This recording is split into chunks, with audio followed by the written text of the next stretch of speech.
হ্যাঁ মুসলমানেরা, হ্যাঁ আল্লাহর বান্দারা, আমরা পরিপূর্ণ মুসলমান হতে হলে আমাদের নিজেদের মর্যাদা আমরা বুঝতে হবে। আল্লাহ দুনিয়াতে শ্রেষ্ঠ মাখলুক আমাদেরকে বানাইছে। সূরা বাইয়িনার ভিতরে আল্লাহ বলেছেন, ইন্নাল্লাযীনা আমানু ওয়া আমিলুস সালিহাত উলাইকা হুম খায়রুল বারিয়া। যারা ঈমান আনে, যারা আমলে সালেহ করে, ভালো কাজ করে, উলাইকা হুম খায়রুল বারিয়া, তারা হলো সৃষ্টির মধ্যে শ্রেষ্ঠ। বলেন না সুবহানাল্লাহ। এই যে এখানে বসে আছেন, আপনি মনে করতেছেন আপনি ওয়াজ শুনতেছেন, আপনি মনে করতেছেন আপনি বসে আছেন।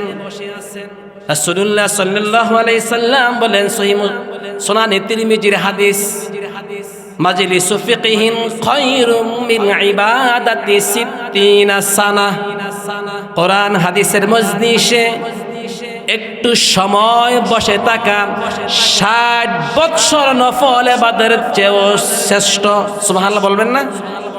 এই যে বসে আছেন, আপনি মনে করতেছেন আপনি কথাগুলো শুনতেছেন, আপনার ডাইনে বামে উপরে অসংখ্য রহমতের ফেরেশতাগুলো আপনাকে পাহারা দিচ্ছে। সুতরাং আল্লাহ পাক রব্বুল আলামিনের শ্রেষ্ঠ বান্দা হতে হলে শ্রেষ্ঠ আমল করতে হবে, শ্রেষ্ঠ কাজ করতে হবে, কারণ আপনি সৃষ্টির মধ্যে সেরা। বিদায় হজ্জের ভাষণে রাসূলুল্লাহ সাল্লাল্লাহু আলাইহি সাল্লামের সাহাবারা যখন মক্কা বিজয় করেছে, সকল সাহাবারা যখন মক্কা বিজয় করে তখন কাবার চত্বরে প্রবেশ করেছে। কাবার চত্বরে প্রবেশ করে মূর্তিগুলো ভাঙছে, কুল জাআল হক ওয়া যাহাকাল বাতিল স্লোগানের মাধ্যমে মূর্তিগুলো ভাঙ্গা শেষ হয়েছে। রাসূলুল্লাহ সাল্লাল্লাহু আলাইহি সাল্লাম বেলালকে বলেছে, বেলাল তুমি কাবার উপরে ওঠো। সুবহানাল্লাহ বলবেন না? হে বেলাল তুমি কাবার উপরে উঠো, তুমি কাবার উপরে উঠে আল্লাহু আকবার ধ্বনি দাও, তোমার ধ্বনি আল্লাহর কাছে প্রিয়। সাহাবারা জিজ্ঞেস করেছে, ইয়া রাসূলুল্লাহ, ইয়া হাবিবাল্লাহ, কাবার উপরে উঠবে বেলাল কিভাবে হয়? আল্লাহ রাসূল বলেন, হে আমার সাহাবারা শুনো, আল্লাহর কাছে বেলাল এবং সাহাবারা, আমার সাহাবারা আল্লাহর প্রিয় বান্দারা এত শ্রেষ্ঠ হয়েছে, উলাইকা হুম খায়রুল বারিয়া, এই সৃষ্টির মধ্যে শ্রেষ্ঠ হলো বেলাল। আল্লাহ বেলালকে ছাদের উপরে উঠলে সমস্যা হবে না। তিনি যখন ছাদের উপরে ওঠে আল্লাহু আকবার ধ্বনি দিয়ে শুরু করে দিয়েছে, আল্লাহর আরশ পর্যন্ত ওই ধ্বনি গিয়ে পৌঁছেছে। বলেন সুবহানাল্লাহ। সূরাতুল বাকারার 208 নম্বর আয়াতে বলেছেন, ইয়া আইয়ুহাল্লাযীনা আমানু, হে ঈমানদারগণেরা, তোমরা যারা ঈমান এনেছো, তোমরা যারা আমাকে, আমার জান্নাত জাহান্নামকে বিশ্বাস করেছো, তাদেরকে উদ্দেশ্য করে আল্লাহ ডাক দিলেন। সবাই বলেন তো, আল্লাহর ডাকে আমাদের সকলের সাড়া দেওয়া দরকার আছে না নাই? আল্লাহর ডাকে আমরা সাড়া দিব কিভাবে, সেটাও আল্লাহ আমাদেরকে বলে দিয়েছেন, বুঝাইয়া দিয়েছেন, শিখাইয়া দিয়েছেন। দুনিয়ার কোন মানুষ যখন কোন মানুষকে ডাকে, তার ডাকে সাড়া দেয়, হাজি লাব্বাইক বলে, আল্লাহ আমাদেরকে যে সাড়া দেওয়ার জন্য বলেছেন, ওই সাড়াটা হলো ওয়াইদা কুরিয়াল কুরআন ফাসতামিউ লাহু ওয়ানসিতু লাআল্লাকুম তুরহামুন। যখন তোমাদের সামনে আমার কথাগুলো পাঠ করা হয়, তখন তোমরা মনোযোগ সহকারে শুনবা। আর আমার কথা যখন মনোযোগ সহকারে শুনবা, আশা করা যায় তোমাদের উপর আল্লাহর পক্ষ থেকে, আমি আল্লাহর পক্ষ থেকে রহমত বর্ষিত করব। সবাই বলেন সুবহানাল্লাহ। দুনিয়াতে 800 কোটি মানুষ আছে, তার মধ্যে প্রায় 200 কোটি মুসলমান। 800 কোটির ভিতরে 200 কোটি মুসলমানদের ভিতরে শুধুমাত্র আল্লাহকে বিশ্বাস করে, তার রাসূল জান্নাত জাহান্নাম বিশ্বাস করে, এই শ্রেণী মানুষদেরকে আল্লাহ ডাকতেছে। আমার প্রভু তিনি বলেন, ইয়া আইয়ুহাল্লাযীনা আমানু, হে ঈমানদারগণেরা, আল্লাহ যেহেতু ডাক দিছেন, এই ডাকের সাথে একটা সারা, একটা শব্দ এখানে বলে দিয়েছেন। ওই শব্দটা হলো উদখুলু ফিস-সিলমি কাফা। তোমরা আমাকে বিশ্বাস করেছ, জান্নাত জাহান্নামকে বিশ্বাস করে ঈমান এনেছ। আমি তোমাদেরকে উদ্দেশ্য করে বলি, তোমরা মুসলমান হতে হলে, আমার ঈমানদার বান্দা হতে হলে পরিপূর্ণ ইসলামের ভিতরে প্রবেশ করো। সবাই চিৎকার দিয়ে বলেন সুবহানাল্লাহ। পরিপূর্ণ ঈমানদার আল্লাহর কাছে অনেক মর্যাদা, পরিপূর্ণ ঈমানদার আল্লাহর কাছে অনেক দামি। অর্ধেকটা মুসলমান আল্লাহর কাছে ছাইরানাও দাম নাই। প্রশ্ন আসতে পারে যে হুজুর, পরিপূর্ণ ঈমানদার এবং অর্ধেকটা ঈমানদারদের পার্থক্য না? আজকের মাহফিলগুলোতে আমি সরাসরি স্পষ্টভাবে কোরআন এবং হাদিস থেকে নস দিয়ে প্রমাণ করব আল্লাহর কাছে সেরা ব্যক্তি কারা। যারা সেরা তাদেরকে আল্লাহ জান্নাত দিবে। অধিকা মুসলমানদের জন্য আল্লাহর কোনো জান্নাত নাই। বলেন নাউজুবিল্লাহ। আল্লাহ যেহেতু বলেছেন উদখুলু ফিস-সিলমি কাফা, তোমরা পরিপূর্ণ ইসলামে প্রবেশ করো। সবাই বলেন তো, আল্লাহর আদেশ এটা কি নফল নাকি ফরজ? কুতিবা আলাইকুমুস সিয়াম, মাহে রমাদানের রোজা রাখো বলার সাথে সাথে আমাদের সবার জন্য ফরজ হয়েছে। কুতিবা আলাইকুমুল কিতাল, আল্লাহ বলে দিয়েছেন তোমাদের জন্য জিহাদ ফরজ করা হয়েছে। আল্লাহর পক্ষ থেকে যে কথাটা বলা হয় ওই কথাটা সরাসরি ফরজে আইন হয়ে যায়। বলেন না সুবহানাল্লাহ। কারণ কি, আল্লাহ আমাদেরকে কেন বলেছেন তোমরা পরিপূর্ণ মুসলমান হও? পরিপূর্ণ মুসলমান না হলে আল্লাহর কাছে দাম নাই। ফামান শাআ ফালইউমিন ওয়া মান শাআ ফালইয়াকফুর। তোমরা যাদের ইচ্ছা তারা মুসলমান হও, যাদের ইচ্ছা তারা কুফরিতে যাও। তোমাদের ইচ্ছা, তোমাদের কাছে আমি দিয়ে দিয়েছি বিবেক। তোমাদেরকে আমি জোর করে ইসলামে আনবো, এটা আমার কোনো উদ্দেশ্য না। বলেন না সুবহানাল্লাহ। কারণ কি? কারণ হলো দিনের ভিতরে অস্পষ্টতা রাখা আপনার আমার প্রতি কোনো জায়েজে নাই। বিশ্বনবী মুহাম্মদ রাসূলুল্লাহ সাল্লাল্লাহু আলাইহি সাল্লাম দুনিয়াতে আসছে আপনার আমার কাছে বাশীরা ওয়া নাযীরা, জান্নাত এবং জাহান্নামের সুস্পষ্ট সুসংবাদ এবং দুঃসংবাদগুলো বলে দেওয়ার জন্য। রাসূলুল্লাহ সাল্লাল্লাহু আলাইহি সাল্লাম বলেছেন, সহিহ মুসলিমের হাদিস, তারাকতুম মিসলুল বাইদা লাইলুহা কানাহারুহা। হে আমার উম্মতেরা, হে আমার সাহাবারা, তোমরা শোনো, তোমাদের জন্য আল্লাহর পক্ষ থেকে হালাল এবং হারাম শরীয়তের বিষয়গুলো স্পষ্ট করা হয়েছে। তোমাদের জন্য অস্পষ্টতা তোমাদের জন্য রাখা হয় নাই। সূর্য যেমন সকালবেলা উঠে তোমাদেরকে আলো দেয়, দিনের আলোর চেয়েও তোমাদের জন্য স্পষ্ট করে দিয়েছে ইসলাম। ইসলামের ভিতরে অর্ধেক পালন করবেন, ইসলামের ভিতরে অস্পষ্টতা রাখবেন, ইসলামের ভিতরে সন্দেহাতীত রাখবেন, এটা কোনো মুসলমানদের জন্য জায়েজ নাই।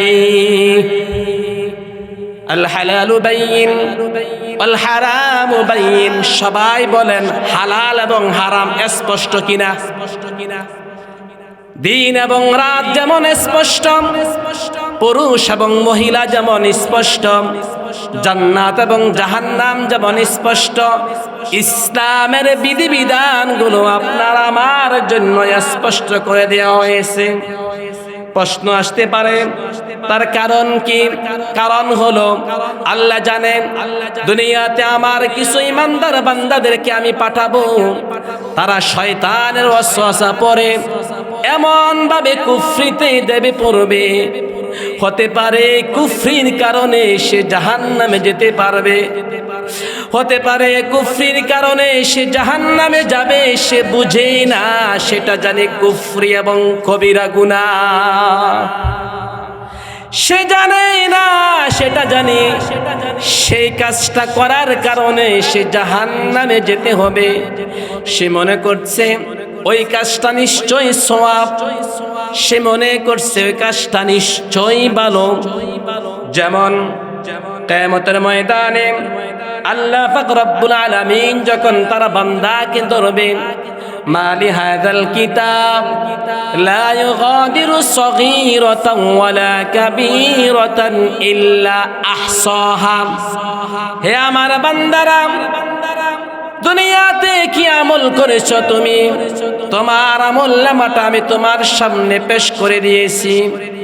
ওই বান্দা যখন তার আমল নামাটা খুলবে, মালি হাযাল কিতাব লা ইউগাদিরু সগীরাতান ওয়ালা কাবীরাতান ইল্লা আহসাহা, সে দেখতে পাবে তার জীবনের শুরু থেকে শেষ পর্যন্ত ছোট্ট গুনাহ থেকে বড় গুনাহ, বড় গুনাহ থেকে ছোট গুনাহ একটা পর্যন্ত সেখানে বাদ পড়ে নাই।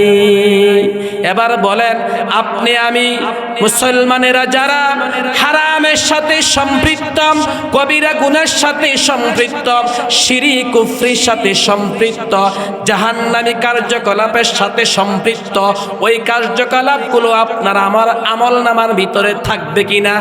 থাকবে কিনা? থাকবে কিনা? ওই ব্যক্তি যখন দেখবে তার আমল নামার ভিতরে অসংখ্য কবিরা গুনাহ, অসংখ্য মুশরিকি কার্যকলাপ, শিরকের ভিতরে সে ছিল, তার আমল নামার ভিতরে শিরকের অভাব নাই, তিনি আল্লাহর কাছে বলবে ক্বালু আল্লাহি রাব্বিনা মা কুন্না মুশরিকিন। হে আল্লাহ, আমরা তো দুনিয়াতে শিরিক করি নাই, তোমার জাতের কসম। নাউজুবিল্লাহ বলবেন না? আল্লাহ বলবে তোমার আমলনামার ভিতরে শিরিক, তোমার আমলনামার ভিতরে কুফরি, তোমার আমলনামার ভিতরে কবিরা গুনাহ, মিথ্যা, তোমার আমলনামার ভিতরে সবগুলো লিপিবদ্ধ করা হয়েছে। কারণ কি? তুমি বলতেছো আল্লাহি রাব্বিনা, আল্লাহ শব্দটা কসম, আপনারা আমরা সবাই জানি আল্লাহ দিয়ে আমরা কসম খাই। ওই দিন ওই মুশরিকরা আল্লাহর কাছে বলবে আল্লাহ আল্লাহি রাব্বিনা মা কুন্না মুশরিকিন, আমরা দুনিয়াতে মুশরিক করি নাই, শিরিক করি নাই। আল্লাহ বলবে হ্যাঁ, সে বলবে না, তার কারণ কি? সে যে মুশরিকি কার্যকলাপ করত সে নিজেই জানত না। এই জন্য মাহফিলগুলো আলহামদুলিল্লাহ, মাদ্রাসাগুলো, বাংলাদেশের মসজিদ মক্তবগুলো, দ্বীনি কার্যকলাপগুলো মানুষের হেদায়েতের জন্য। এখান থেকে আমাদের সকলের হেদায়েত নেওয়া দরকার আছে না নাই? এখান থেকে যদি আমরা হেদায়েত না নিতে পারি তাহলে বুঝতে হবে আপনার আমার ভিতরে, কলবের ভিতরে মোহর আছে। আর যদি মাহফিলগুলো থেকে আমরা হেদায়েত নিতে পারি, আমাদের জন্য আল্লাহর পক্ষ থেকে শুকরিয়া। আল্লাহ পাক রব্বুল আলামিন দুনিয়ার বাসীদের প্রতি কোনো মুখাপেক্ষী নন। আপনি মনে করেন আমি নামাজ পড়ি, আমি আলহামদুলিল্লাহ হজ করি, মাহফিলগুলো করি, জিকির আজকার করি, মনে আল্লাহর কাছে বিশাল বান্দা হয়ে গেছি। না, আপনার ইবাদত বন্দেগী, আপনার হজ, আপনার নামাজ সব কিছুই আপনার জন্য, আল্লাহর জন্য, এখানে কিছুই না। সুবহানাল্লাহ বলবেন না? দুনিয়াতে কোনো মানুষ ভালো কাজ করলে ওই ভালো কাজ শুধুমাত্র তার জন্য, আবার যখন পুনরাবৃত্তি সে খারাপ কাজ করবে ওই খারাপ কাজটাও হুবহু তার জন্য। পবিত্র কোরআনে আল্লাহ বলেন ইন তাকফুরু আনতুম ওয়া মান ফিল আরদি জামিয়া ফাইন্নাল্লাহা গনিয়্যুন হামিদ।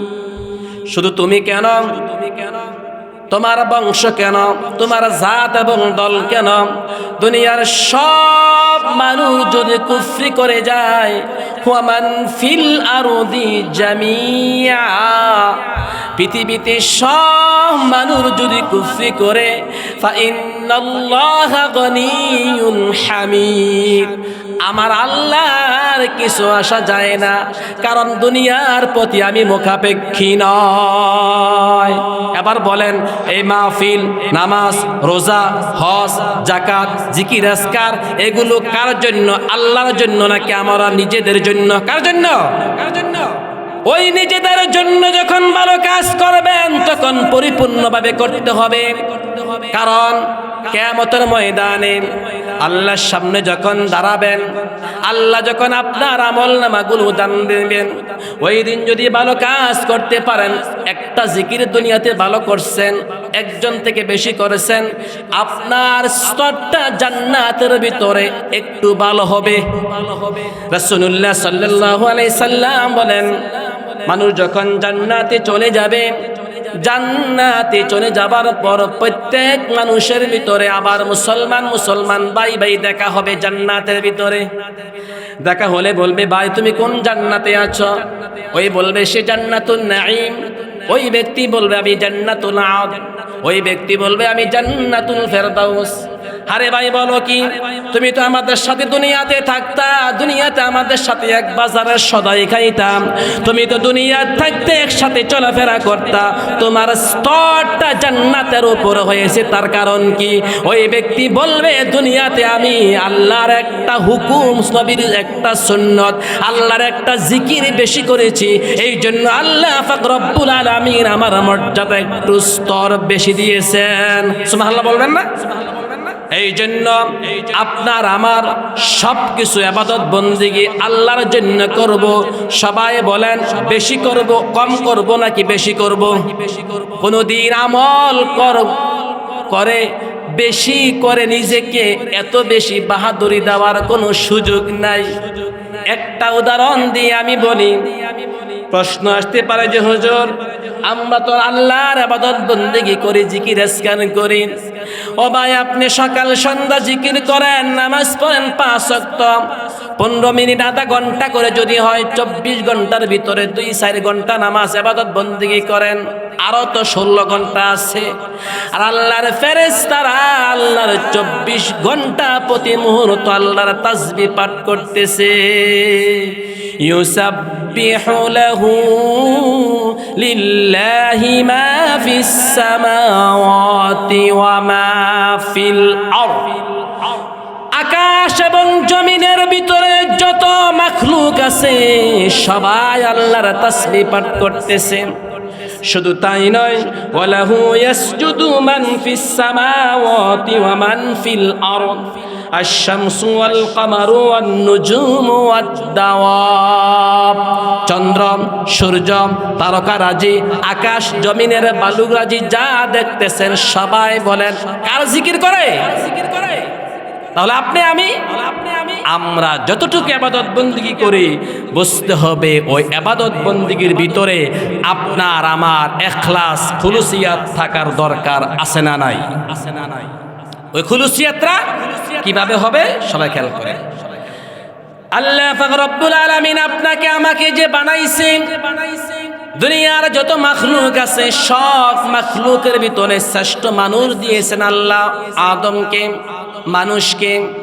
ওয়ালাকাদ কাররামনা বনি আদম, আমি আদমকে শ্রেষ্ঠত্ব দিয়েছি। আমার অসংখ্য সৃষ্টি আছে। আমরা সাধারণতভাবে যেই কথাটা বলি 18,000 মাখলুক, এই কথাটা সঠিক এবং শুদ্ধ নয়। আল্লাহর অসংখ্য মাখলুক, বলেন না সুবহানাল্লাহ। কোরআনে আসছে, ওয়া ইন তাউদ্দু নি'মাতাল্লাহি লা তুহসুহা।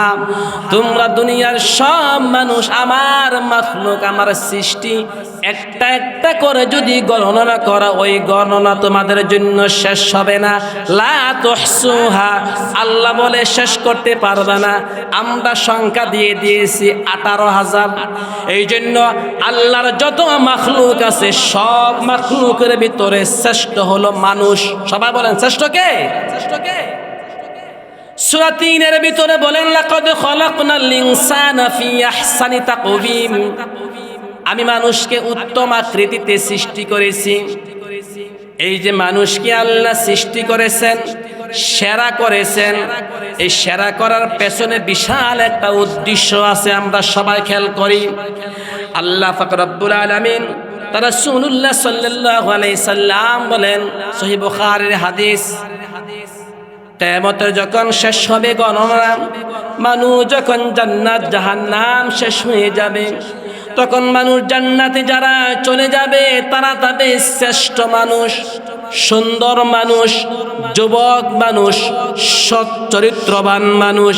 আল্লাহ কোনো অসৎ চরিত্র, আল্লাহ কোনো মাখলুকের নিকৃষ্ট মানুষকে জান্নাতে নিবে না। ওই জান্নাতি মানুষকে আল্লাহ পাক রব্বুল আলামিন জান্নাতে যখন প্রবেশ করাবে, তখন দুনিয়া থাকতে বলে দিয়েছেন উদখুলু ফিস সিলমি কাফা, তোমরা আমার জান্নাতে যেতে হলে পরিপূর্ণ মুসলমান, পরিপূর্ণ ইসলামের ভিতরে প্রবেশ করো। হ্যাঁ মুসলমানেরা, হ্যাঁ আল্লাহর বান্দারা, আমরা পরিপূর্ণ মুসলমান হতে হলে আমাদের নিজেদের মর্যাদা আমরা বুঝতে হবে। আল্লাহ দুনিয়াতে শ্রেষ্ঠ মাখলুক আমাদেরকে বানাইছে। সূরা বাইয়িনার ভিতরে আল্লাহ বলেছেন, ইন্নাল্লাযীনা আমানু ওয়া আমিলুস সালিহাত উলাইকা হুম খায়রুল বারিয়া, যারা ঈমান আনে, যারা আমলে সালেহ করে, ভালো কাজ করে, উলাইকা হুম খায়রুল বারিয়া, তারা হলো সৃষ্টির মধ্যে শ্রেষ্ঠ। বলেন না সুবহানাল্লাহ। এই যে এখানে বসে আছেন, আপনি মনে করতেছেন আপনি ওয়াজ শুনতেছেন, আপনি মনে করতেছেন আপনি বসে আছেন। রাসূলুল্লাহ সাল্লাল্লাহু আলাইহি সাল্লাম বলেন, সহিহ সুনান তিরমিজির হাদিস, মাজলিসু ফিকহিন খায়রুম মিন ইবাদাতি সিত্তিনা সানা, কোরআন হাদিসের মজলিসে একটু সময় বসে থাকা ৬০ বৎসর নফল ইবাদতের চেয়েও শ্রেষ্ঠ। সুবহানাল্লাহ বলবেন না? এই যে বসে আছেন, আপনি মনে করতেছেন আপনি কথাগুলো শুনতেছেন, আপনার ডাইনে বামে উপরে অসংখ্য রহমতের ফেরেশতাগুলো আপনাকে পাহারা দিচ্ছে। সুতরাং আল্লাহ পাক রব্বুল আলামিনের শ্রেষ্ঠ বান্দা হতে হলে শ্রেষ্ঠ আমল করতে হবে, শ্রেষ্ঠ কাজ করতে হবে, কারণ আপনি সৃষ্টির মধ্যে সেরা। বিদায় হজ্জের ভাষণে রাসূলুল্লাহ সাল্লাল্লাহু আলাইহি সাল্লামের সাহাবারা যখন মক্কা বিজয় করেছে, সকল সাহাবারা যখন মক্কা বিজয় করে তখন কাবার চত্বরে প্রবেশ করেছে। কাবার চত্বরে প্রবেশ করে মূর্তিগুলো ভাঙছে, কুল জাআল হক ওয়া যাহাকাল বাতিল স্লোগানের মাধ্যমে মূর্তিগুলো ভাঙ্গা শেষ হয়েছে। রাসূলুল্লাহ সাল্লাল্লাহু আলাইহি সাল্লাম বেলালকে বলেছে, বেলাল তুমি কাবার উপরে ওঠো। সুবহানাল্লাহ বলবেন না? হে বেলাল তুমি কাবার উপরে উঠো, তুমি কাবার উপরে উঠে আল্লাহু আকবার ধ্বনি দাও, তোমার ধ্বনি আল্লাহর কাছে প্রিয়। সাহাবারা জিজ্ঞেস করেছে, ইয়া রাসূলুল্লাহ, ইয়া হাবিবাল্লাহ, কাবার উপরে উঠবে বেলাল কিভাবে হয়? আল্লাহ রাসূল বলেন, হে আমার সাহাবারা শোনো, আল্লাহর কাছে বেলাল এবং সাহাবারা, আমার সাহাবারা আল্লাহর প্রিয় বান্দারা এত শ্রেষ্ঠ হয়েছে, উলাইকা হুম খায়রুল বারিয়া, এই সৃষ্টির মধ্যে শ্রেষ্ঠ হলো বেলাল। আল্লাহ বেলালকে ছাদের উপরে উঠলে সমস্যা হবে না। তিনি যখন ছাদের উপরে ওঠে আল্লাহু আকবার ধ্বনি দিয়ে শুরু করে দিয়েছে, আল্লাহর আরশ পর্যন্ত ওই ধ্বনি গিয়ে পৌঁছেছে। বলেন সুবহানাল্লাহ। সুতরাং আমরা যারা মুসলমান আছি, আমাদের কাজ হবে রাসূলুল্লাহ সাল্লাল্লাহু আলাইহি সাল্লামকে পরিপূর্ণভাবে অনুসরণ করা, পরিপূর্ণভাবে আনুগত্য করা, মেনে চলা। আর যদি পরিপূর্ণভাবে আনুগত্য এবং অনুসরণ না করেন, বুঝতে হবে প্রত্যেকটা পজিটিভের সাথে একটা শব্দ নেগেটিভ আছে না নাই? আপনি যেহেতু আল্লাহ আপনাকে দামি বানাইছেন, আল্লাহ যেহেতু আপনাকে শ্রেষ্ঠত্ব বানাইছে, সৃষ্টির মধ্যে সেরা বানাইছে, সৃষ্টির মধ্যে আপনাকে অন্যতম বানাইছে। যদি আপনি আপনার জায়গা না থাকেন, ওই আল্লাহ বলেন সূরা বাইয়িনার এই আয়াতের আগের আয়াতে, উলাইকা হুম শাররুল বারিয়া, তারা হয়ে যাবে সৃষ্টির মধ্যে নিকৃষ্ট। নাউজুবিল্লাহ বলবেন না? খেয়াল করেন, দুনিয়াতে যখন কোনো মানুষ ইতিবাচক এবং নেতিবাচক শব্দ ব্যবহার করেন, নেগেটিভ এবং পজিটিভ শব্দ ব্যবহার হয়, আল্লাহ পাক রব্বুল আলামিন দুনিয়ার মানুষদেরকে বোঝানোর জন্য বলেছেন, আমি তোমাদেরকে বানাইছি আমার মাখলুকের ভিতরে শ্রেষ্ঠ, আমার সৃষ্টির ভিতরে শ্রেষ্ঠ, তোমাদের মর্যাদাও আমি দিয়েছি। তোমরা যখন রাস্তা দিয়ে হাঁটবা, এলেম অন্বেষণ করার জন্য তোমাদের পায়ের নিচে আমি ফেরেশতা দিয়ে পাখা বিছাই দিব। তোমরা যখন মজলিসে বসবা, তোমাদের মাথার উপর থেকে আকাশ পর্যন্ত রহমত দিয়ে ফেরেশতাদের মাধ্যমে ডেকে রাখবো। তোমরা যখন খাবার খাবা, তোমাদের ডেকুর তোমাদের গাল গলা পর্যন্ত আসবে, কাটা হলবে, এরপর পুরা ব্যবস্থাপনা আমি আল্লাহ করব। কিন্তু তোমাদেরকে আমি শ্রেষ্ঠত্ব মর্যাদা দিয়েছি, ওই জায়গা যদি তুমি না থাকতে পারো, তোমার জন্য পৃথিবীর মধ্যে নিকৃষ্ট অবস্থান, ওই নিকৃষ্ট অবস্থানে যেন না যাই, আমরা সকলে হুঁশিয়ার হওয়া দরকার আছে না নাই? আসেনি? কোরআন মাজিদে আল্লাহ বলেন, ওয়ালাকাদ যারানা লিজাহান্নামা কাসীরাম মিনাল জিন্নি ওয়াল ইনস লাহুম কুলুবুন লা ইয়াফকাহুনা বিহা ওয়া লাহুম আ'য়ুনুন লা ইউবসিরুনা বিহা ওয়া লাহুম আ'য়ুনুন লা ইউবসিরুনা বিহা ওয়া লাহুম আযানুন লা يسمعون بها أولئك كالأنعام بل هم أضل বলেন নাউজুবিল্লাহ। আল্লাহ পাক রব্বুল আলামিন দুঃখের সাথে আয়াতরা আমাদেরকে দিতেছেন নেগেটিভ শব্দ। সবাই খেয়াল করেন, এই আয়াতের ভিতরে যদি আমরা পড়ে যাই, আপনি হয়ে যাবেন পৃথিবীর সৃষ্টির মধ্যে নিকৃষ্ট মানুষ। ওয়ালাকাদ যারানা লিজাহান্নামা কাসীরাম মিনাল জিন্নি ওয়াল ইনস, কোরআনে আল্লাহ বলেন, আমি কিছু মানুষকে বানাইছি দুনিয়াতে জাহান্নামে নেওয়ার জন্য। নাউজুবিল্লাহ বলবেন না? আরে ভাই, আপনি তো আসছেন জান্নাত থেকে, আপনার বাবা আপনার মা তো ছিল জান্নাতে, দুনিয়াতে তো সাময়িক সময়ের জন্য আসছেন, দুনিয়াতে থাকার জায়গা না। আপনি নিজেও বলেন, আপনার জায়গা ছিল, বাড়ি ছিল জান্নাতে, আপনি শেষ গন্তব্যটাও জান্নাতে থাকবেন। কিন্তু আপনার কাছে আপনার কার্যকলাপ দেখে আল্লাহ পাক রব্বুল আলামিন দুঃখের সাথে বলেন, আমি আল্লাহ এই মানুষগুলোকে বানাইছি জাহান্নামে নেওয়ার জন্য। সূরা বাকারাতে অন্য জায়গায় বলেন, ওয়াকুদুহান নাসু ওয়াল হিজার উইদ্দাত লিল কাফিরিন, আমি জাহান্নামের ভিতরে কিছু মানুষ এবং কিছু পাথর দিয়ে জাহান্নামের লাকড়ি বানাবো। এই মানুষের কাতারে যদি আপনি থাকেন, আজকের মাহফিল থেকে সংশোধন হওয়ার দরকার আছে না নাই? আসেনি? আসেনি? এই মাহফিলগুলো আসে, এই মাহফিলগুলো সিজন আসে আপনার আমার আমলকে সংশোধন করার জন্য। মানুষের দুনিয়াতে বাহ্যিক চর্মের যেমন ডাক্তার আছে, আমরা আলেম ওলামারা, আমাদের ওস্তাদগণেরা, আমাদের সবার মুরব্বী যারা আছে, পিসা বুজুর্গরা, তারা হলো আমাদের জন্য কলবের ডাক্তার। বলেন না সুবহানাল্লাহ? তারা আপনাকে আমাদেরকে হুঁশিয়ার করবেন। আর যদি এই হুঁশিয়ারগুলো আমরা না শুনি, বুঝতে হবে আপনার জায়গা ওই জাহান্নামে। আমার মুসলমান ভাইরা, আল্লাহ বলেন, যারা দুনিয়াতে দেখার পরও অনুধাবন করে না, শোনার পরও না শোনার বান্দরে, কলবের ভিতরে থাকার পরও আল্লাহকে বিশ্বাস করে না, তার সামনে যখন স্পষ্টভাবে বলা হয়, ভাই এই কোরআনের আইনটা মানেন, নামাজ পড়েন, রোজা রাখেন, পর্দা করেন, তখন এই নামাজ এই রোজা পালন করেন এমন মানুষ আছে না নাই? আসেনি?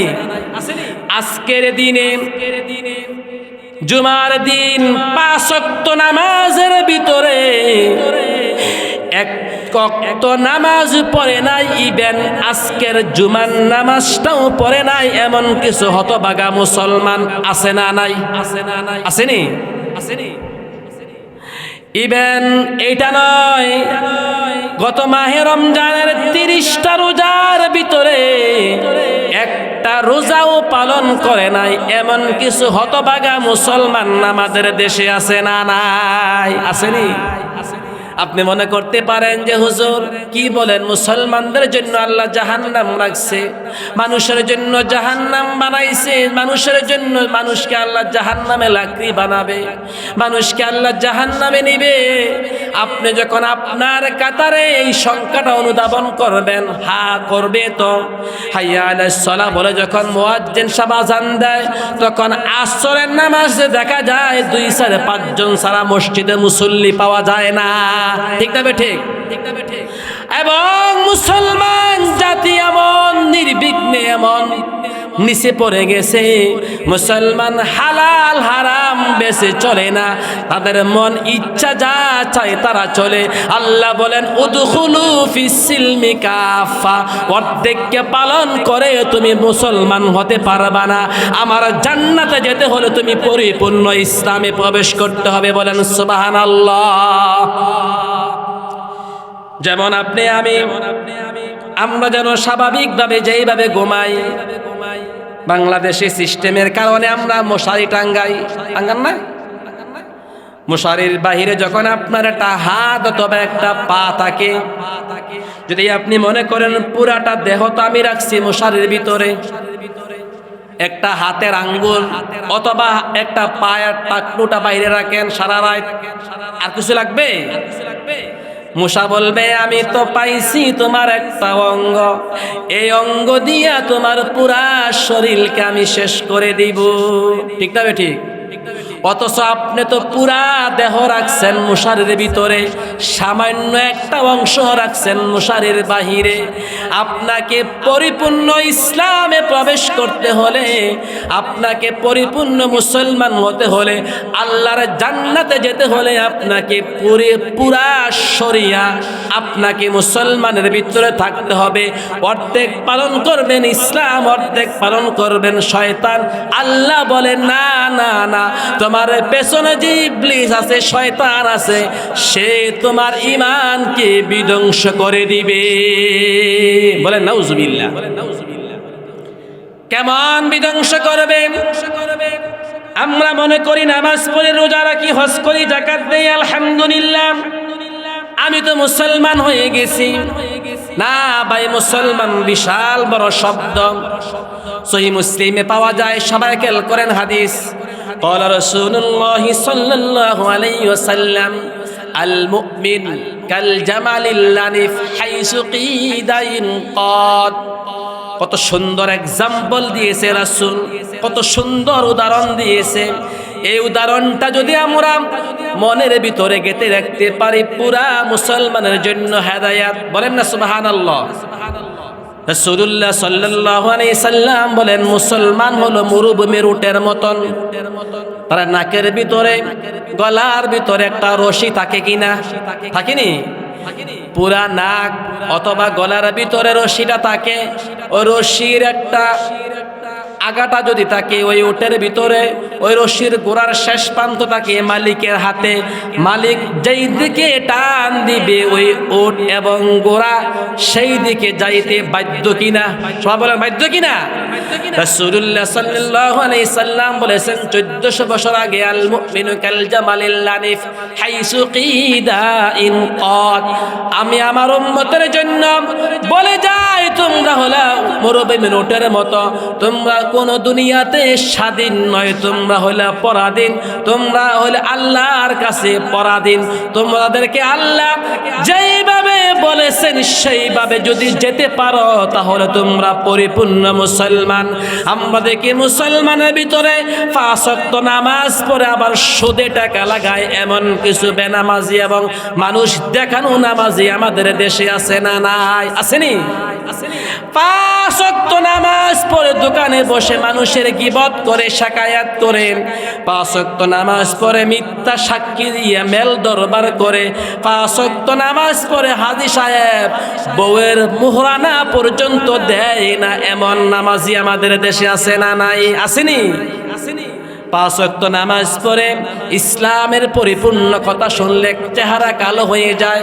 আল্লাহ বলেন এই সমস্ত ওয়াদ্দিকে মুসলমান আমার কাছে সাইরানা ও দাম নাই। বলেন নাউজুবিল্লাহ। তাহলে আমরা কিভাবে ইবাদত বন্দেগী করব? সবাই খেয়াল করেন। শুরুতে বলেছি আপনার ইবাদত কিছুদিন পরে যে রোজা আসতেছে ওই রোজা, আপনার নামাজ, এই মাহফিল, এই সওয়াব সবগুলো আপনার জন্য। কোরআন মাজিদে আল্লাহ এটাই শিখে দিয়েছেন রাসূলের মাধ্যমে। যদি আপনি এই ইবাদত বন্দেগী নিয়ে আল্লাহর কাছে উঠতে পারেন, আল্লাহর জান্নাতটা সরাসরি আপনার জন্য রাখছে। আল্লাহ আপনাকে জাহান্নামে দেবে না, আল্লাহর কাজ হলো তাকে জান্নাতে নিয়ে যাবেন। বলেন না সুবহানাল্লাহ। একটা হাদিস বলে সহিহ বুখারীতে আসছে, হাদিসটা আপনাকে যে আল্লাহ জান্নাতে নিবে যদি ঈমান ঠিক রাখতে পারেন, যদি পরিপূর্ণ মুসলমান হয়ে মৃত্যুবরণ করতে পারেন। সহিহ বুখারীতে পাওয়া যায় রাসূলুল্লাহ সাল্লাল্লাহু আলাইহি সাল্লাম বলেন, যে ব্যক্তিটা সবার পরে জাহান্নাম থেকে জান্নাতে যাবে ওই ব্যক্তিটাকে আমি চিনি। সুবহানাল্লাহ বলবেন না? যে ব্যক্তি জাহান্নাম থেকে যাওয়ার পর জাহান্নামের দরজাগুলো একবারে চিরদিনের জন্য বেঁধে দেওয়া হবে। আবার এই ব্যক্তিটাকে জান্নাতে নেওয়ার পরে ওই ব্যক্তিরা যখন জান্নাতে চলে যাবে, জান্নাতের দরজাগুলো চিরদিনের জন্য বন্ধ করা হবে। যে ব্যক্তি জাহান্নামে থাকবে সে চিরকাল থাকবে, যে ব্যক্তি জান্নাতে থাকবে ওই ব্যক্তি চিরকাল জান্নাতে থাকবে। যাকে সর্বশেষ জাহান্নাম থেকে জান্নাতে নিবে তাকে আমি চিনি। তার ব্যাপারে ঘটনাটা বলে আমি শেষ করি। সবাই শুনবেন কিনা? রাসূলুল্লাহ সাল্লাল্লাহু আলাইহি সাল্লাম বলেন, আল্লাহ পাক রব্বুল আলামিন জাহান্নামের সর্দার ফেরেশতাদের মধ্যে তার নাম হলো মালিক। সবাই বলেন তার নাম কি? ফেরেশতার নামও মালিক, আল্লাহর নামও মালিক। আমাদের সমাজে অনেকের নাম হলো আব্দুল মালিক, আছে না নাই? প্রথম আসমানে ফেরেশতার নাম হলো ইসমাঈল। নবী আলাইহিস সালাতু ওয়াস সালামের নামও ইসমাঈল। আমাদের দেশ মানুষের নাম ইসমাঈল। সুতরাং জাহান্নামে যে ফেরেশতা আছে তার নাম থাকবে, যিনি সবার সেরা ফেরেশতা তার নাম হলো মালিক। আল্লাহ পাক রব্বুল আলামিন ওই মালিক ফেরেশতাকে বলবে, হে মালিক ফেরেশতা যাও জাহান্নামে, আমার একটা বান্দা তার ঈমান আছে, তিনি হয়তো গুনাহের কারণে, কবিরা গুনাহের কারণে অথবা সগীরা গুনাহের কারণে দীর্ঘদিন তিনি জাহান্নামে ছিল। আজকের দিনে তার জাহান্নামের মেয়াদটা শেষ হয়ে গিয়েছে। যাও যাও যাও তুমি তাকে ধরে জান্নাতে নিয়ে যাও। মালিক ফেরেশতা জাহান্নামের ভিতরে আসবেন, আসার পর জাহান্নামকে তন্ন তন্ন করে খুঁজবেন। খোঁজার পরে দেখবেন জাহান্নামে কোনো আর আল্লাহর কোনো ইমানদার বান্দা নাই। আল্লাহর কাছে গিয়ে দরখাস্ত করবে, হে আল্লাহ জাহান্নামে আমি কোনো ইমানদার বান্দা খুঁজে পাই না। আল্লাহ বলবেন, হে মালিক যাও, আবারও যাও তুমি জাহান্নামের ভিতরে আবার গিয়ে খোঁজো। অথচ রাসূলুল্লাহ সাল্লাল্লাহু আলাইহি সাল্লাম বলেন, জাহান্নামী ফেরেশতা ওই মালিক জাহান্নাম কেমন ভাবে চিনে, মা যেমন তার সন্তানকে চিনে। সুবহানাল্লাহ বলবেন না? আপনার শরীরে কোথায় কি দাগ আছে, জন্মের দাগ আছে, সবকিছু আপনার ছোটকালে আপনার মা জানে না? রাসূলুল্লাহ সাল্লাল্লাহু আলাইহি সাল্লাম এই কথা বলার পর আল্লাহ পাক রব্বুল আলামিন যখন মালাক ফেরেশতাকে পুনরাবৃত্তি জাহান্নামে পাঠাবে, ওই জাহান্নামে যে সে তন্ন তন্ন করে খুঁজে দেখবে আবারও জাহান্নামের ভিতরে কোনো ঈমানদার বান্দা নাই। তৃতীয়বার যখন আল্লাহর কাছে যাবে, আল্লাহ বলবে এসো, তুমি তোমার কানটা জাহান্নামের ভিতরে লাগাও। লাগাইয়ে দেখবে একজন বান্দার পক্ষ থেকে আওয়াজ আসছে, সুবহান কুদ্দুসুন রব্বুনা ওয়া রব্বুল মালাইকাতি ওয়ার রূহ। সবাই চিৎকার দিয়ে বলেন সুবহানাল্লাহ। ওই মালাক ফেরেশতা দেখবে নিশ্চয় আল্লাহর একজন বান্দা তার জাহান্নামে যাওয়ার পর আল্লাহর তাসবিহ পাঠ করতেছে।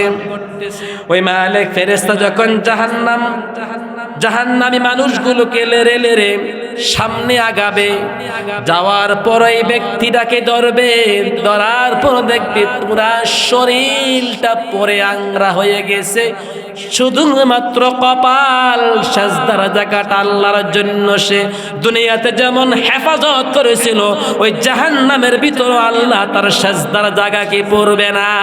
সুবহানাল্লাহ বলবেন না? সুবহানাল্লাহ বলবেন না? হুজুর সাজদার জায়গা কেন পড়বে না?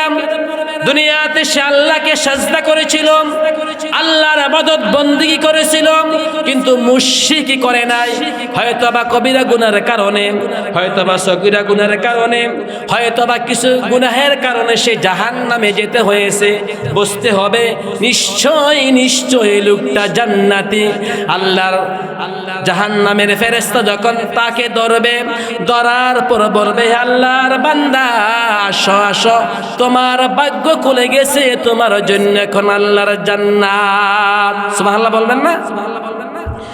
ওই ব্যক্তিরা যখন জাহান্নাম থেকে আস্তে আস্তে করে বাইর হবে, তার শরীরে কোনো শক্তি নাই বললে চলে। জান্নাত এবং জাহান্নামের মাঝখানে একটা নদী থাকবে, নাহরুল হায়াত।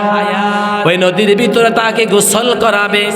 ওই ব্যক্তি যখন গোসল করে উঠবে, তার পুরা শরীর হযরত আদম আলাইহিস সালাতু সালামের মতো লম্বা হয়ে যাবে, হযরত ঈসা আলাইহিস সালাতু সালামের মতো সুন্দর হয়ে যাবে। তাকে আল্লাহ যখন বলবে, যাও যাও তুমি জান্নাতে চলে যাও, তোমার কেমন জান্নাতের প্রয়োজন? ওই ব্যক্তি বলবে, আল্লাহ আমার এত বড় জান্নাতের প্রয়োজন নাই, শুধুমাত্র ছোট্ট একটা বারান্দার সিপার ভিতরে শুয়ে থাকলে আমার চলবো। আল্লাহ বলে, না না না, তুমি দুনিয়ার থাকতে আমার ইবাদত বন্দেগী করেছ, আমার গোলামি দাসত্ব করেছ, আমিও তোমাকে খুশি হইয়া দুনিয়ার পরিমাণ 10 দুনিয়ার জান্নাত আমি তোমাকে দান করে দিলাম। বলেন সুবহানাল্লাহ। এবার বলেন আল্লাহর ইমানদার বান্দাদের মর্যাদা আল্লাহর কাছে আছে না নাই?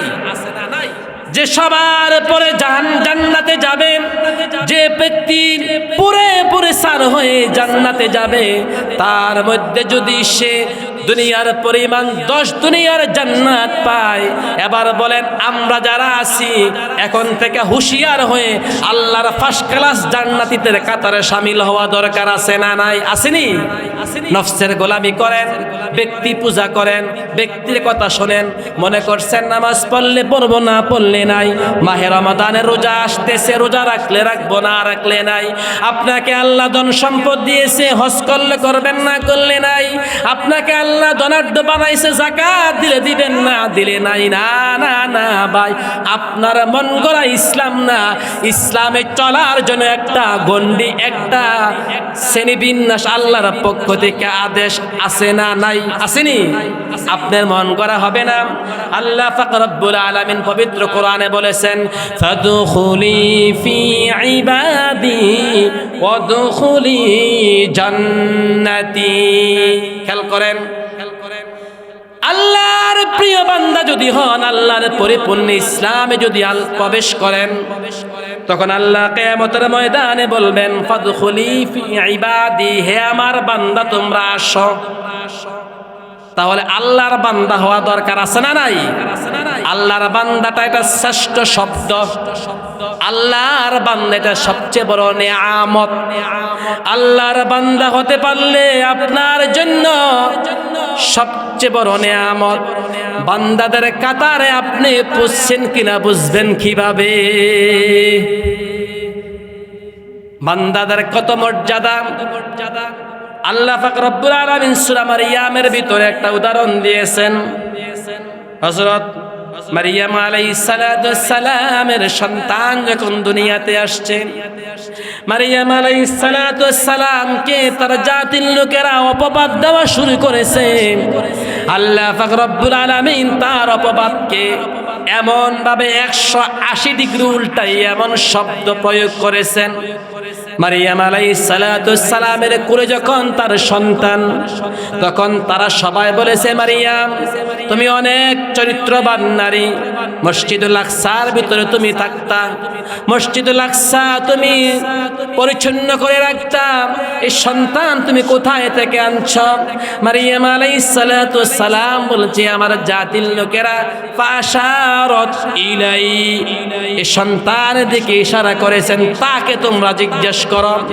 জাতির লোকেরা বলছে, ক্বালু কাইফা নুকাল্লিমু মান কানা ফিল মাহদি সাবিয়া, সে বলবে কিভাবে? ছোট বাচ্চা, এখনো তো তার মাস বছর হয় নাই, কথা বলার সময় হয় নাই, সে বলবে কিভাবে?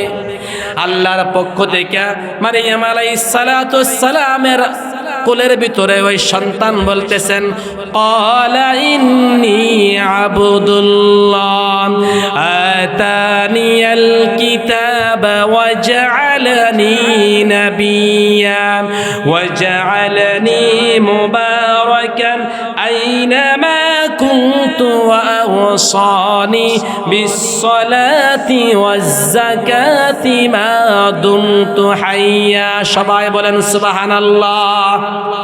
হে আমার জাতির লোকেরা, তোমরা আমাকে বলতেছ আমি আল্লাহর ছেলে, আমি আল্লাহর সন্তান। না না, ক্বালা ইন্নী আবদুল্লাহ, আমি আল্লাহর ছেলে নয়, আমি আল্লাহর বান্দা।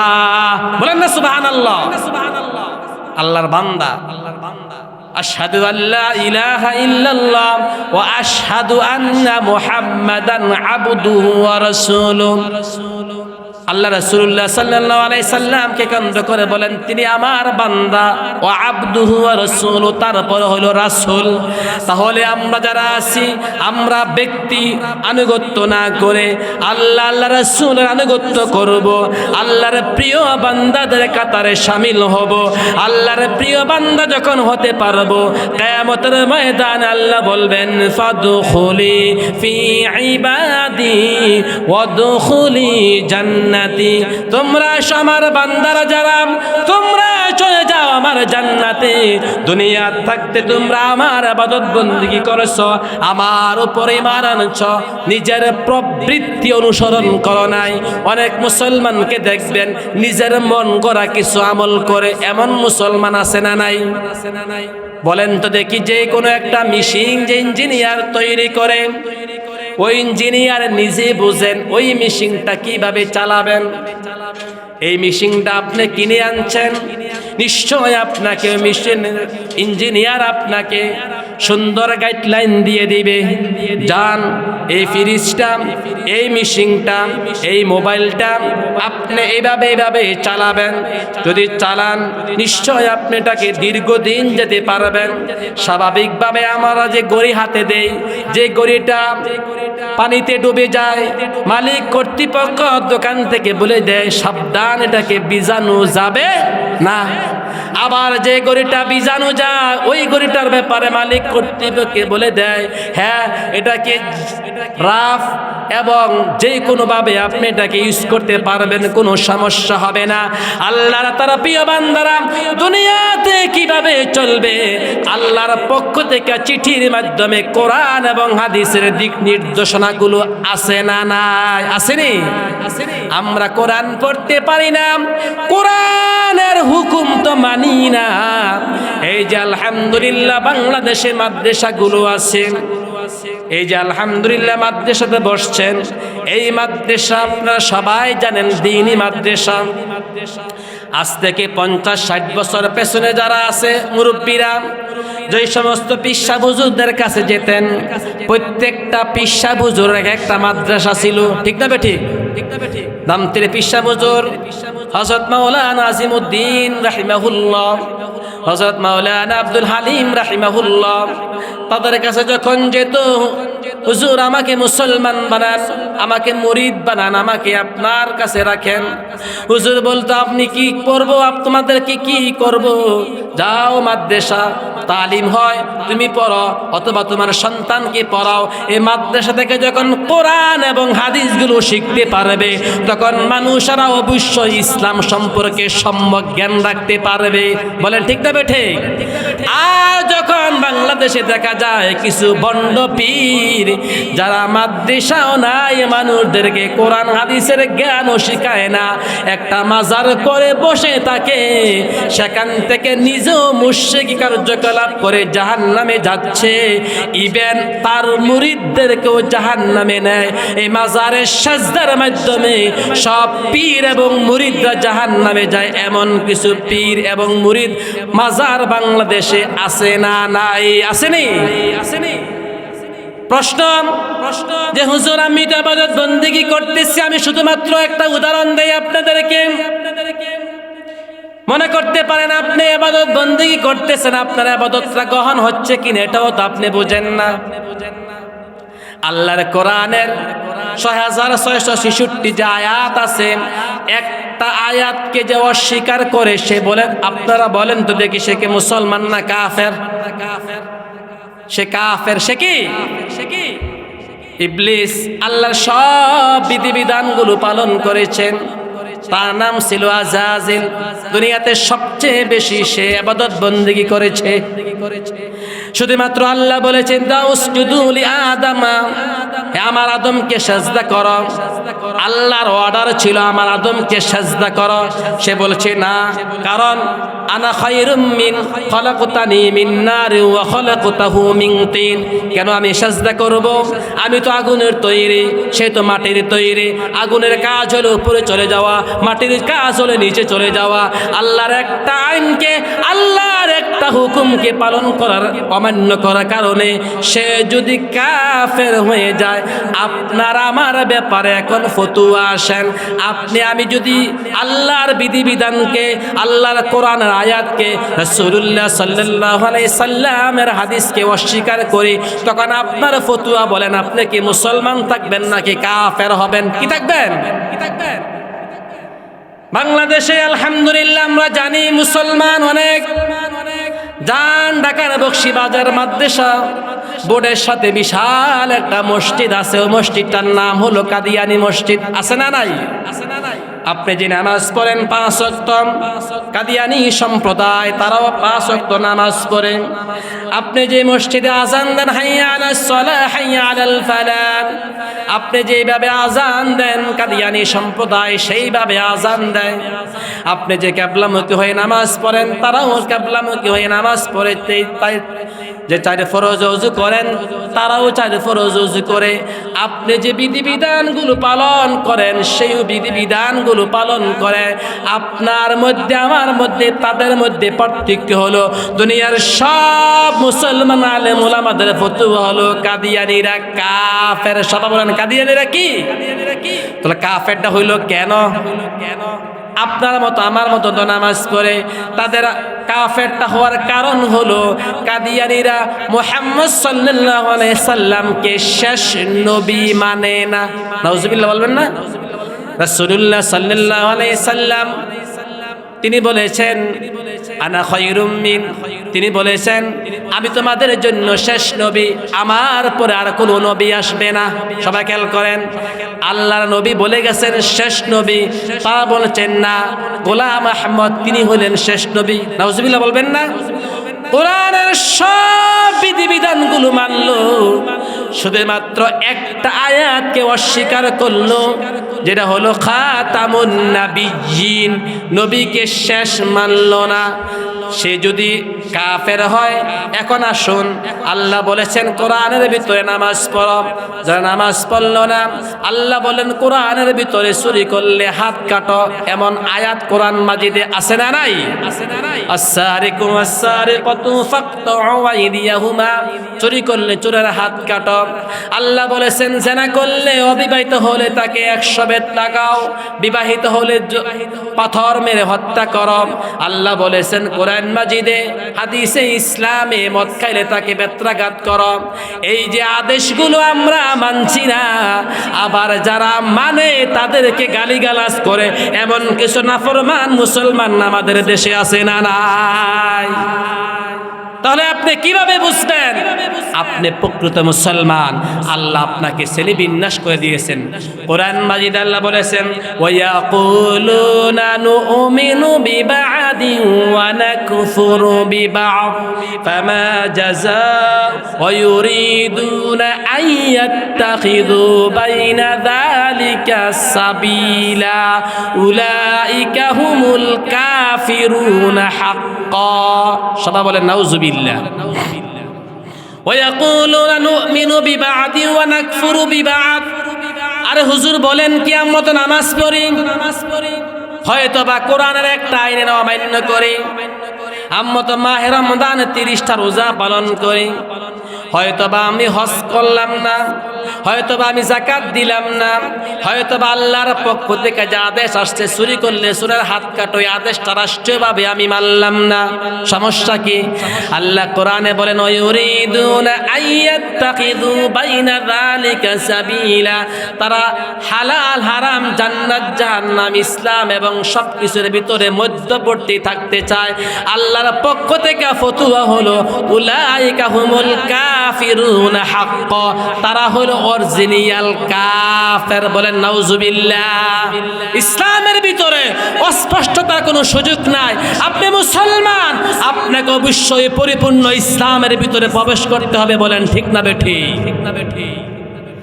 রাসূলুল্লাহ সাল্লাল্লাহু আলাইহি সাল্লামের কাছে যখন নাটিশ গেল, হে আল্লাহর রাসূল সাল্লাল্লাহু আলাইহি সাল্লাম, মদিনার ভিতরে সম্ভ্রান্ত একজন নারী চুরি করেছেন, তার হাতটা আপনি যদি কেটে দেন তাহলে মদিনার অনেক মুসলমান, অনেক সম্ভ্রান্ত বংশের উপরে আঘাত পড়বে। বলেন নাউযুবিল্লাহ। রাসূলুল্লাহ সাল্লাল্লাহু আলাইহি সাল্লামের কাছে তার পালক পুত্রের নাতি ওসামা বিন জায়েদ, ওসমা বিন জায়েদ বিন হারেস, তার সন্তান গেল, ইয়া রাসূলুল্লাহ, ইয়া হাবিবাল্লাহ, আপনি যে আজকে আসরের পরে ওই মহিলার হাতটা কাটবেন, ওই হাতটা না কাটার জন্য সাহাবীদের পক্ষ থেকে আদেশ আসছে। রাসূলুল্লাহ সাল্লাল্লাহু আলাইহি সাল্লাম বলেছেন, হে আমার সাহাবী, হে আমার পালক পুত্রের নাতি ওসামা, তুমি এত ছোট্ট ছেলে, তোমার মুখ দিয়ে এত বড় কথা আসে না। নিশ্চয় তোমার কাছে বড় বড় সাহাবারা বলেছেন। কারা বলেছেন তুমি বলো। রাসূলুল্লাহ সাল্লাল্লাহু আলাইহি সাল্লামের কাছে বলছি, ইয়া রাসূলুল্লাহ, ইয়া হাবিবাল্লাহ, আবু বকর, ওমর, ওসমান, আলী রাদিয়াল্লাহু তাআলা আজমাইন, তাদের মতন দলিল খদ অসংখ্য সাহাবী আমার কাছে প্রস্তাবটা দিয়েছেন। আল্লাহ রাসূল সাল্লাল্লাহু আলাইহি সাল্লাম আসরের নামাজের পরে ফজদারি বিধান কায়েম করবে। তার কায়েমের পূর্বে একটা খুতবা দিয়েছেন। তিনি বলেছেন, আমার মেয়ে যদি ফাতেমা আজকে চুরি করত, ওই ফাতেমার হাতটাও আমি আজকে কেটে দিতাম। সবাই চিৎকার দিয়ে বলেন সুবহানাল্লাহ। আল্লাহ রাসূল সাল্লাল্লাহু আলাইহি সাল্লামকে আমরা অনুসরণ করি পাগড়ির ভিতরে, আল্লাহ রাসূল সাল্লাল্লাহু আলাইহি সাল্লামকে আমরা অনুসরণ করি, সব জায়গায় অনুসরণ করি না। যদি আমরা রাষ্ট্রীয়ভাবে আল্লাহর বিধিবিধানগুলো পালন করতে পারতাম, তাহলে 54 বছর বাংলাদেশ আজকে আরো সুন্দর হয়ে যেত। বলেন ঠিক না বেঠিক? বাংলাদেশে সাবেক সরকার এবং তার দলেরা দেখছি আমরা বাংলাদেশ থেকে 1000 কোটি টাকা পাচার করে কানাডায় বেগম পাড়া বাড়ি করেছে, বলেন ঠিক না বেঠিক? ওই জায়গার নাম বেগম পাড়া দিছে কেন? আমি এক পত্রিকা খুঁজলাম, বেগম পাড়া দেখার কারণ হলো প্রত্যেকটা মন্ত্রী তার বউয়ের নামে বাড়ি করছে, ওই জায়গাটার নাম হয়ে গেছে বেগম পাড়া। একজন প্রধানমন্ত্রী তিনি পর্যন্ত তার মুখ দিয়ে বলতে বাধ্য হয়েছে, আমার পিএস ঘরের কর্মচারী তিনিও 400 কোটি টাকার মালিক, ঠিক না বেঠিক? তার পিএস যদি 400 কোটি টাকার মালিক হয় তাহলে রাজ্যের ভিতরে অবস্থা কি হবে? এমন যদি বাংলাদেশ চলে, বাংলাদেশের পরিবর্তন হবে না। বাংলাদেশের পরিবর্তন হতে হলে সৎ, দক্ষ এবং যোগ্যতা সম্পূর্ণ লোক হতে হবে, যারা নিজেরাও অন্যায় করবে না, অন্যায় করলেও কোনোদিন সে সহ্য করবে না, ঠিক না বেঠে? যখন দেখবেন নিজে অন্যায় করে না, আমার ভাইয়েরা, আমার মুসলমানেরা শোনেন, আমাদের সমাজ, আমাদের রাষ্ট্র, খারাপের সংখ্যা মানুষ বেশি না, একদম কম, ভালোর সংখ্যা বেশি, ভালো মানুষের সংখ্যা বেশি। তার কারণ কি? বাংলাদেশে খারাপের সংখ্যা যদি কম হয় তাহলে খারাপভাবে বাংলাদেশ চলে কেন? কারণ হলো অধিকাংশ মানুষ ওই খারাপটাকে নিজে নিজে হজম করে নেয়, সামনে সত্য কথা না বলার কারণে ওই খারাপ মানুষগুলো দিন দিন তাদের কাজ অব্যাহত করে যায়, ঠিক না বেঠে? যদি সে মনে করতো আমি একজন আলেম, আমি একজন সমাজসেবক, আমি একজন নামাজি, আমি একজন হাজি, আমি নিজে অন্যায় করব না, আমার দেশের ভিতরে, আমার সমাজের ভিতরে অন্যায় করতে দেব না, আমি নিজে চুরি করব না, আমার সন্তানাদি, আমার কর্মীদেরকে চুরি করতে দেব না, এমন ঘোষণা যদি কোনো অভিভাবক, কোনো সরকার, কোনো নেতা বলতো, বাংলাদেশের পরিবেশ সুন্দর হতে 6 মাসও লাগতো না, ঠিক না বেঠে? এই কোরআন দিয়ে রাসূলুল্লাহ সাল্লাল্লাহু আলাইহি সাল্লাম যদি মদিনার মানুষদেরকে হেদায়েত করে, as-sahabati kan-nujum, আকাশের নক্ষত্রের মতন তাদের চরিত্র, তাদের মর্যাদা করতে পারত। আমরা যদি প্রকৃত মুসলমান হতে চাই, আমরাও তাদের অনুসরণের ভিতর দিয়া পবিত্র কোরআন মাজিদের ভিতরে হুবহু মুসলমান হওয়া দরকার আছে না নাই? আছে কিনা? রাসূলুল্লাহ সাল্লাল্লাহু আলাইহি সাল্লামকে আপনারা ভালোবাসেন না? আমি বলি না। বাংলাদেশের মুসলমান আলহামদুলিল্লাহ অন্যান্য দেশ থেকে তারা মুসলমান ভালোবাসে, তবে সুবিধা মতো, অসুবিধার জায়গা নাই। আমি একটি হাদিস বলি, রাসূলুল্লাহ সাল্লাল্লাহু আলাইহি সাল্লাম, সহিহ মুসলিমের হাদিস। কত হাদিসটা বলে আমি ইতি টানবো, সবাই খেয়াল করেন। ক্বালা রাসূলুল্লাহ সাল্লাল্লাহু আলাইহি সাল্লাম, কুল্লু উম্মতি ইয়াদখুলুনাল জান্নাহ। যদি হাদিসটা কানে শেষ হয়ে যেত আমাদের জন্য কতই না ভালো হতো। রাসূল বলেছেন আমার সব উম্মত জান্নাতি, বলেন না সুবহানাল্লাহ। এই হাদিসটা যদি এখানে শেষ হয়ে যেত আমাদের জন্য ভালো হতো। আমরা রাসূলের উম্মত, আল্লাহর বান্দা, রাসূলকে স্বীকার করেছি নবী হিসাবে, কিয়ামতের ময়দানে আমরা জান্নাতে চলে যাব। আল্লাহ রাসূল এখানে সমাপ্ত করেন নাই, তিনি বলেছেন কুল্লু উম্মতি ইয়াদখুলুনাল জান্নাহ, আমার সব উম্মত জান্নাতি, ইল্লা মান আবা, কিন্তু অস্বীকারী। আরে ভাই, উম্মত হইছে, আবার উম্মত অস্বীকার করবে, এটা রাসূল বুঝছে। খেয়াল করেন, আমার সব উম্মত জান্নাতি ইল্লা মান আবা, আবার বলেছেন অস্বীকারী উম্মত ব্যতীত। ইল্লা মান আবা ইয়া রাসূলুল্লাহ, উপস্থিত সাহাবারা বসে আছেন, ইয়া রাসূলুল্লাহ, ইয়া হাবিবাল্লাহ, আপনি বলেন কি আপনার উম্মত আবার আপনাকে অস্বীকার করবে, এটা কিসের উম্মত? রাসূলুল্লাহ সাল্লাল্লাহু আলাইহি সাল্লাম বলেন, হা হা হা, তারা দুনিয়া থাকতে অস্বীকার করবে।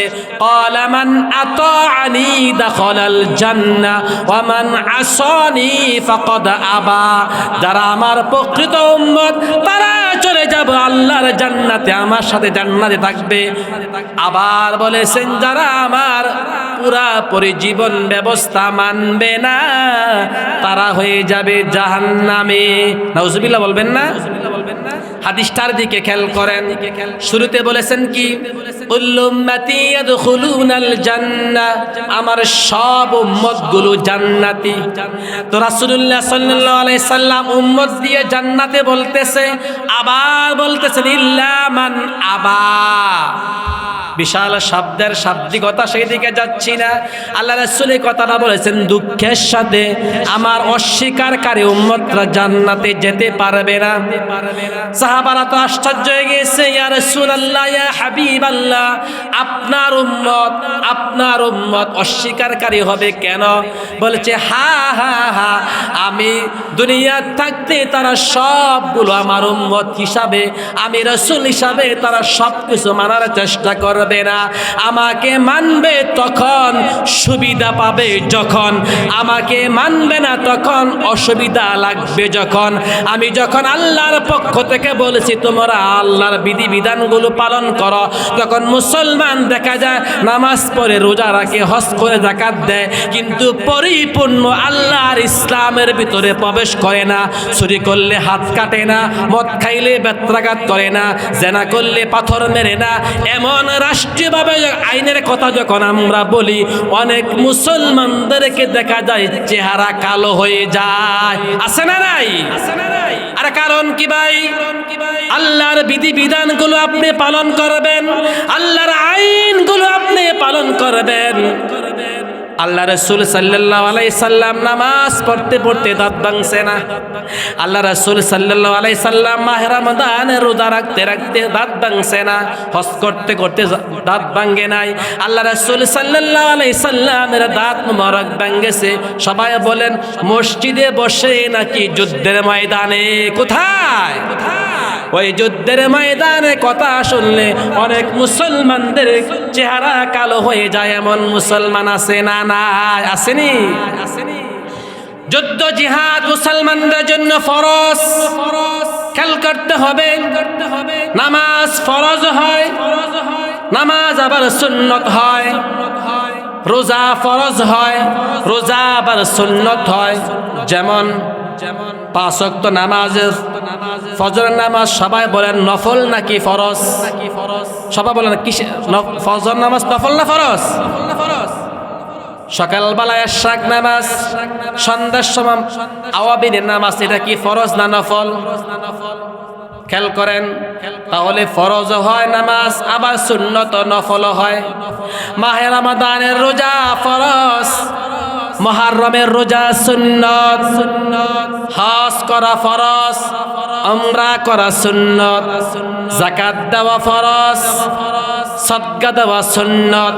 কিন্তু আল্লাহর পক্ষ থেকে জিহাদ এমন একটা শব্দ যে জিহাদটা কোনোদিন ফরজের নিচে নামে না। ও জিহাদের কথা শুনলে অনেক মুসলমানদের চেহারা কালো হয়ে যায়।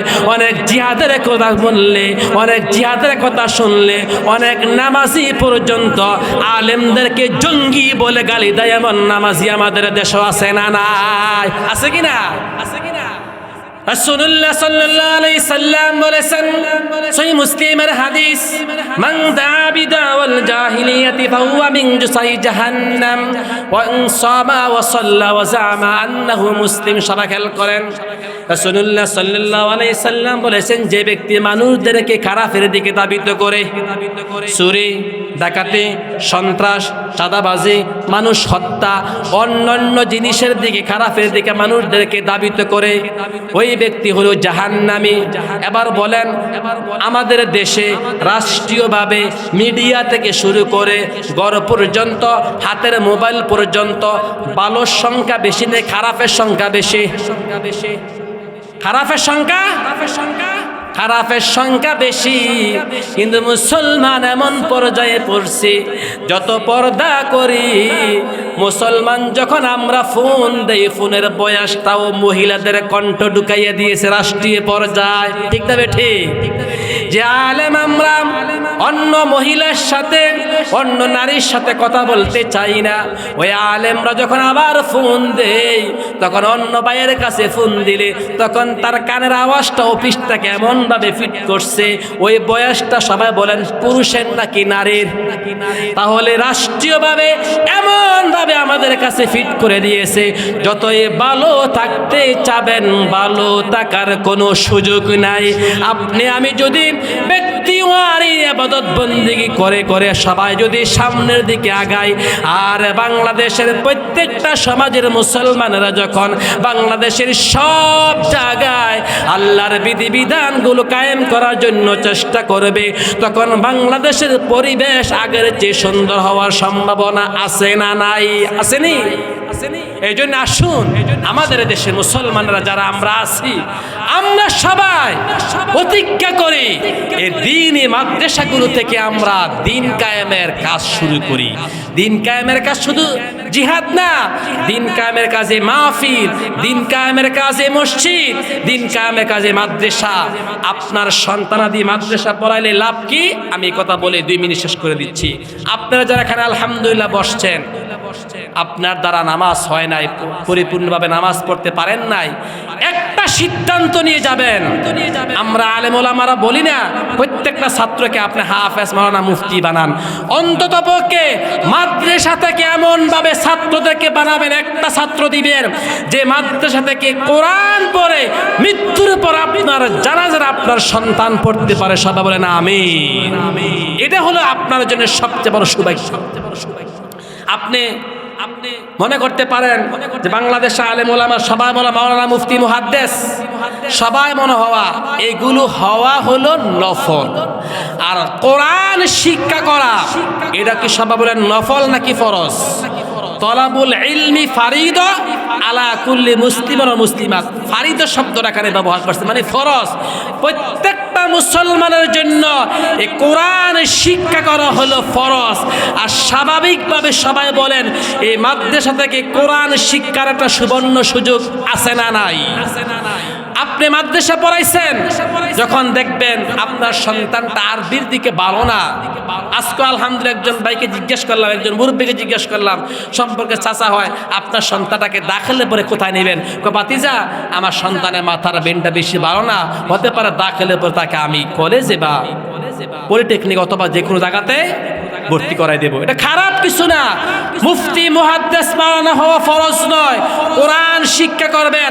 আর মাদ্রাসা থেকে যখন আপনার সন্তানটা দাখিল পাশ করে যে কোনো জায়গাতে যাবে, একটা সিদ্ধান্ত নিতে পারবেন আপনার ছেলের হাতে ইয়াবা মদ গাঞ্জা উঠবে না। যেই ছেলের হাতে, যে সন্তান হাতে কোরআন উঠে, আল্লাহর কসম ওই সন্তানকে, ওই আল্লাহর বান্দাকে কখনো খারাপের দিকে সহজে নেয় না। তার হাতের ইয়াবা মদ গাঁজা সহজে উঠে না। আপনি আপনার সন্তানকে নবম দশম পর্যন্ত, ইন্টার পর্যন্ত ঘরের ভিতরে পরিবেশন করছেন।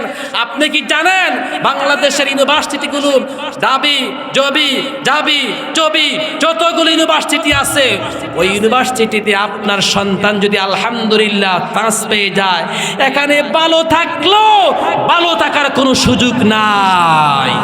আপনি যখন আপনার সন্তানকে ফোন দিবেন, বাবা তুমি কোথায় আছো, অন্তত এই সন্তান থেকে আশা করতে পারেন আমার সন্তানকে আমি মাদ্রাসা পড়াইছি, আমার সন্তান সকালবেলা ফজর পরে কোরআন পড়ে দিন শুরু করবে। আর যখন আপনার সন্তানটা কোরআন শিক্ষা দিবেন না, দ্বীনি শিক্ষা দিবেন না, নিশ্চিত খেয়াল রাখেন আপনার সন্তান ঐশীর মতো ওই তার পিতামাতাকে হত্যা করতে দেরি করবে না। ঐশীর দিকে তাকান, তার মা বাবা তার সন্তানকে, ঐশীর হাত খরচ ছিল 50,000 টাকা। তার ভাইয়ের খরচ কত, তার বোনের খরচ কত, তার ঐশীর মার খরচ কত, তার বাসা খরচ কত, তার ফ্যামিলির খরচ কত, আর ওই পুলিশ কমিশনার বেতন কত। এমনভাবে হারামের দিকে ধাবিত হয়েছিল। আর ওই ছেলের মতন মেয়ে উলেবেলের ছাত্রী, আল্লাহ পাক রব্বুল আলামিন তাকে আসফালা সাফিলিন এমন নিচে নিয়েছিল, ইসলাম থেকে যখন তুমি দূরে চলে গেছো, তোমার পরিণতি তোমাকে দিয়ে তোমার মা বাবাকে আমি হত্যা করে দিয়েছি, বলেন নাউজুবিল্লাহ।